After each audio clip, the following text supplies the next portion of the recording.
Bienvenue à tous, bienvenue à toi. Aujourd'hui, on se retrouve pour une vidéo. Dans cette vidéo-là, je vais vous montrer ceci. Donc ici, on a une réglette Mazda des années 50. Donc un grand merci à celui qui me l'a filé. Donc je pense qu'il se reconnaîtra. Donc Exalum, voilà. Donc il m'a filé pas mal de trucs déjà. Il m'a filé 3 TLS, 40 watts, la HRP 11, des SOX, pas mal de petites conneries. Et parmi tout ça, il m'a filé une petite réglette Mazda des années 50. Donc je pensais pas qu'elle datait des années 50. Je pensais qu'elle était plus récente. Mais après avoir regardé un peu tout ça, donc bon, elle est en mauvais état. Enfin, en soi, elle est en bon état. Elle est complète et entièrement d'origine. C'est juste la peinture extérieure qui est défoncée. Donc Mazda, c'est des lampes. Donc normalement, elle est blanche, pour préciser. C'est pas un coup de peinture, c'est vraiment la peinture d'origine. Hop, donc les côtés. Hop, là on a un côté. À mon avis, là, il y avait un mur ou quelque chose, je sais pas. Ça, c'est moi qui ai essayé de nettoyer là-bas. Donc, franchement, ça va vraiment être une galère. L'autre côté, après, je vais pas non plus m'attarder sur cette réglette. Ça reste un luminaire. Hop, même si c'est une chaîne consacrée au luminaire, ça sert à rien de faire une vidéo de 15 minutes sur une réglette. Le starter, pas d'origine. Donc, c'est un ancien Osram ST111, comme ça. Un assez ancien modèle. Ensuite, là, à l'arrière, voilà. Hop. Et quand on tourne la réglette, forcément il y a le dessous. Donc le support il est assez spécifique. C'est juste une sorte d'équerre comme ça. Voilà, donc là on a l'intérieur de la réglette.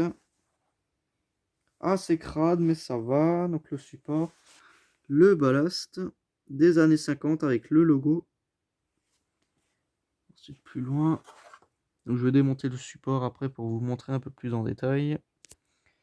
Donc les fils de ce luminaire sont pas cuits. Parce que la maladie des réglettes, les vieux fils, c'est que les fils ils sont cuits alors que là non.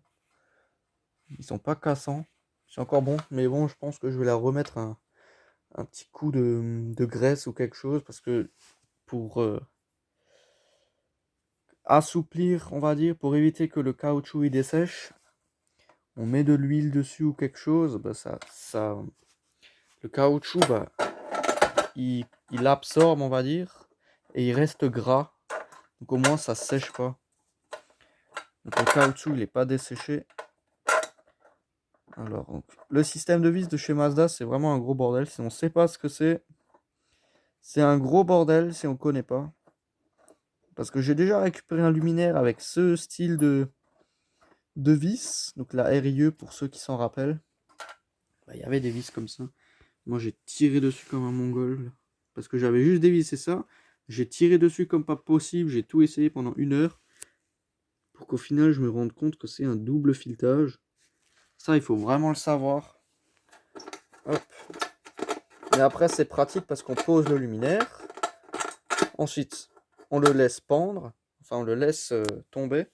Enfin, jusqu'à l'arrêt, là, on le laisse descendre. Et je pense qu'il y a la place pour le brancher, pour faire les raccordements électriques. On sort les fils, voilà. À mon avis, c'est fait pour ça, pour simplifier le raccordement électrique. Ils ont fait ça. Donc franchement, c'est vraiment pas con, mais c'est assez chiant. Si on connaît pas, on est obligé de défoncer la réglette, pour ceux qui connaissent pas. Voilà. Donc ensuite, là, on a le support, voilà, toile d'araignée d'origine et tout. Celle-ci, elle est vraiment dans son jus. Il n'y a pas de numéro là. On aurait dit qu'il y a une inscription là, mais non. Donc là, Mazda RBM 40, Mono N20, modèle M40 N20, alimentation 220 volts. Donc pour les années 50, les 220 volts, c'est assez rare. Du coup, voilà. Hein. Franchement, rien à dire de plus.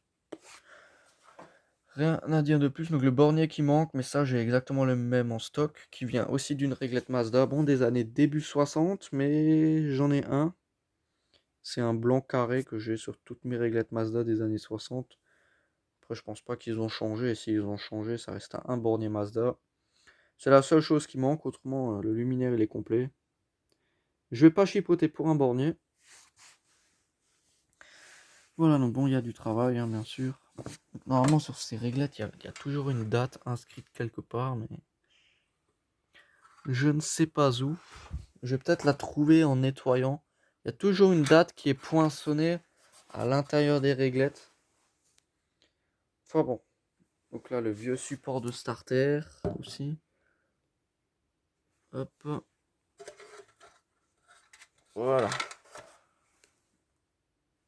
Assez ancien.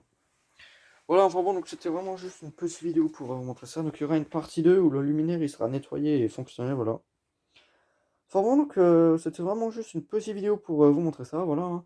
Enfin bon, donc merci d'avoir regardé cette petite vidéo. Si tu as des questions, n'hésite pas à me les poser dans l'espace des commentaires.